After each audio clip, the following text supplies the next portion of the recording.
So here we're going to be looking at some mostly LDS.org Church History in the Fullness of Times Student Manual. That's where we're going to start here. And we're going to look at, hey, how honest is the church about its history? What's going on here? It's going to relate to some of the items that were in the 50 Things That Are Wrong, the Mormon Church video that I've been commenting on, taking a look at. Things like changing the church's history, first vision stuff, and things in relation to that Joseph Smith history. And just watching how cleverly history is recreated here. And we're gonna dissect it and see how honest they are, because they're not. Okay, here we go. Anyway, here's what the students get. So, what Church History in the Fullness of Time Student Manual, Chapter 3, the First Vision. Okay. So, this is kind of interesting.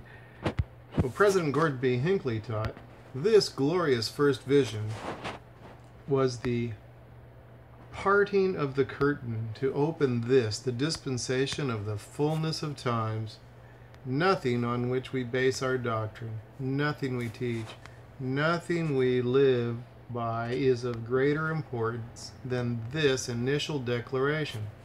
I submit that if Joseph Smith talked with God the Father and his beloved Son, then all else of which he spake is true. This is the hinge on which turns the gate that leads to the path of salvation and eternal life.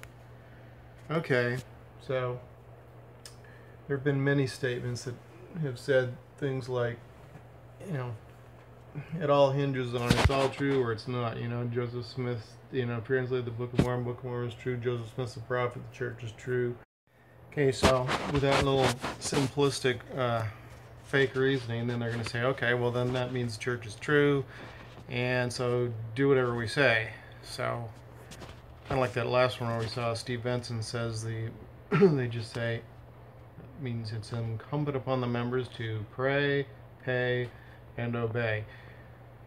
Now that's a clever thing that Steve just said Gordon B. Hinkley. Well, you know what? It actually pretty much sums it up. So the setting here will be with, Joseph Smith noticing religious revival going on in his area. And what they really try to do here, what we'll see, is place the things that were going on in 1823, 1824, 1825. They're going to take those and actually try to pretend they were going on in 1820, which is exactly what it appears Joseph Smith did in his rendition, the 1838 version of the first vision. First time he ever said anything about a vision that we know was 1832.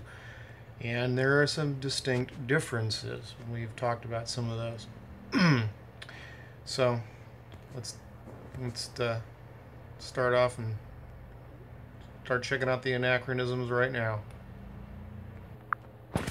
Actually, when I was just starting to take a look at this one last night, there was this kind of preface to the whole section of this manual business, and it started off with another, should I say, false paradigm,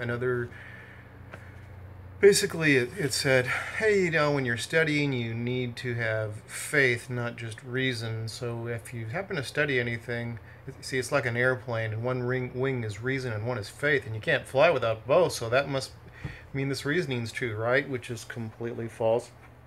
And then so they go on to say, so if you read something and basically the facts are wrong, don't lose your faith over it. Just keep believing even if it doesn't make any sense, even if it is completely proven to be wrong. Just have faith, because then your airplane won't fly. Well, that's right, your airplane won't fly in the believing the gospel is restored if they're actually not telling the truth. And that's, probably the way it should be. Try all things and hold fast to that which is true, said supposedly the Apostle Paul.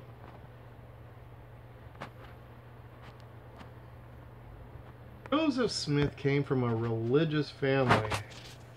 Okay? Don't think so. His mother, a sister, and 2 brothers had joined the Presbyterian faith. But that system of belief did not satisfy him. Okay.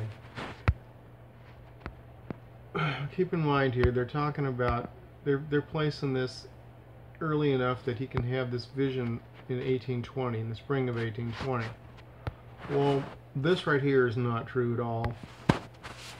Joseph Smith's mother and siblings that joined the Presbyterian Church joined, it looks like, in early 1824. They joined after Alvin died. They were upset because of his death, which I don't blame them for, which occurred in November of 1823. And they started seeking religion then. They joined the Presbyterian Church in 1824. So everything on here about that's going to be way out of line on the timing. Okay, so it goes into the prelude to the vision, the whole reason why Joseph Smith supposedly was going to have this vision. And they're going to have to place this around like summer of 1819, since these camp meetings would have been going on in the summer. They wouldn't be going on in the winter with people camping out to listen to some guy preaching in the snow. So trying to recreate this many years later with an emphasis on Joseph Smith seeking religious truth instead of the gold plate thing, which was actually the case that he used to give some kind of validity to coming up with the Book of Mormon. So none of it works for timing. So he'd had to have been, it had to have been 1819, and there's a guy named Wesley Walters that had done some research, and I looked at the newspapers and all those kind of publications, and even the church's roles as far as their membership for the main 3 Presbyterian, Baptist, and Methodist. And 1820 they didn't have much change at all in their membership, but when the revivals actually were going on, they did have massive growth. So he noticed that, and at any rate, all these things turn out to be things that were going on in 1823, but they're going to try to place it in 1820, as I said. Said he was told his sins were forgiven, and they're mixing in stuff from the 1832 vision here. And earlier they said that he realized that none of the churches were true, which is what he said in his 1832 vision, but his version in 1838, when he talks to Jesus, supposedly he says, it never entered my mind to think that they were all wrong.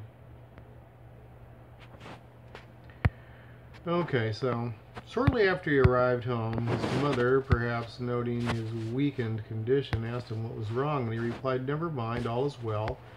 I'm well enough off. I've learned for myself that Presbyterianism is not true." Well, that's in reference to the fact that they had joined the church, the Presbyterian Church, which happened in 1824, which is several years after they're trying to say that this happened. Okay. And now then we've got his brother, William, says, "We all had the most implicit confidence in what he said. He was a truthful boy. Father and mother believed him. Why should not the children?" Okay, and so they have a quote there saying how reliable he was in his storytelling. And then they give a reference here. You go down there and check the reference. It's J.W. Peterson, another testimony, statement of William Smith. That's the brother of Joseph Smith, concerning Joseph the prophet. So they're making it look like, hey, we're documenting this whole thing. Well, they don't have any links here, but I went ahead and did a web search, and guess what? Everything William talks about is an 1823 vision. He's got 4 times he's told people, or including 2 times he wrote it himself, and guess what? Nothing about 1820. Nothing. Everything is okay. So he's got 4 times he's done this. This is William Smith. Okay, so here he goes. Oh, about the year 1823, there was a revival of religion in that region. Joseph was one of the several hopeful converts. The others were joining some one church and some another in that vicinity, but Joseph hesitated between the different denominations. While his mind was perplexed on the subject, he prayed for divine direction, and afterwards was awakened one night by an extraordinary vision. The glory of the Lord filled the chamber with a dazzling light, and a glorious angel appeared to him, told him that he was a chosen vessel of the Lord to make known true religion. The next day he went into the field. Then it kind of goes on the angel Moroni vision. That was the angel Nephi vision until Orson Pratt changed after Joseph was dead. Okay, so here it goes ahead and it's like it's mixed up the other one. Now he does it again. Okay, here talks about the vision, and he says he was guided to these metallic plates, and they were about the thickness of panes of glass, and together they made up a pile about 5 or 6 inches high, and they were in a good state, and they had the appearance of gold. And here we go again. Here's another one. It says, after a lengthy introduction, which is descriptive of the contending factions of the religious revival, he says, at length he, Joseph Smith, determined to call upon the Lord until he should get a manifestation from him. He accordingly went out into the woods this time, and falling on his knees, calling for a long time upon the Lord for wisdom and knowledge. While engaged in this prayer, a light appeared in the heavens, descended until it rested upon the trees where he was. It appeared like fire, but to his great astonishment it did not burn the trees. An angel then appeared to him and conversed with him upon many things, told him that none of the sects were right, but if he was faithful in keeping the commandments, he should receive the true way will be known to him, and that his sins are forgiven. Here's another one from William Smith, and it says, it'll be remembered that before the angel appeared to Joseph, there was an unusual revival in the neighborhood, etc., etc.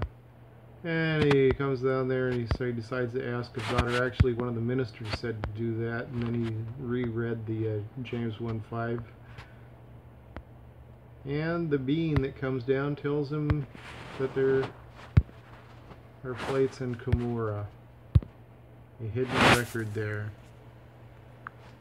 And the next one he listed as being in 1823 also. So the church used this as a reference, and it's for an 1820 vision, and it's completely untrue. Joseph Smith history, he says, I was in this time in my 15th year. My family was proselyted to the Presbyterian faith. That's a lie. It was 3 years later or 4 years later. It says, and proselyted to the Presbyterian faith, and 4 of them joined that church, namely my mother Lucy, my brothers Hiram, Samuel Harrison, and Sophronia. So, once again, Joseph Smith confirms here that everything he refers to happened 1823, 1824 time period. Yet he claims the division happened in 1820. So, you know, there are records of when they joined that church and when his brother died and all those things. That's what happens when you try to go back and rewrite your history and put things in that weren't there. It says it's his first time he has ever tried to pray. They said he was from a religious family, no bedtime or meal prayers. Jesus tells him not to join any churches, but he joins Methodist Sunday School and they kick him out for being a necromancer.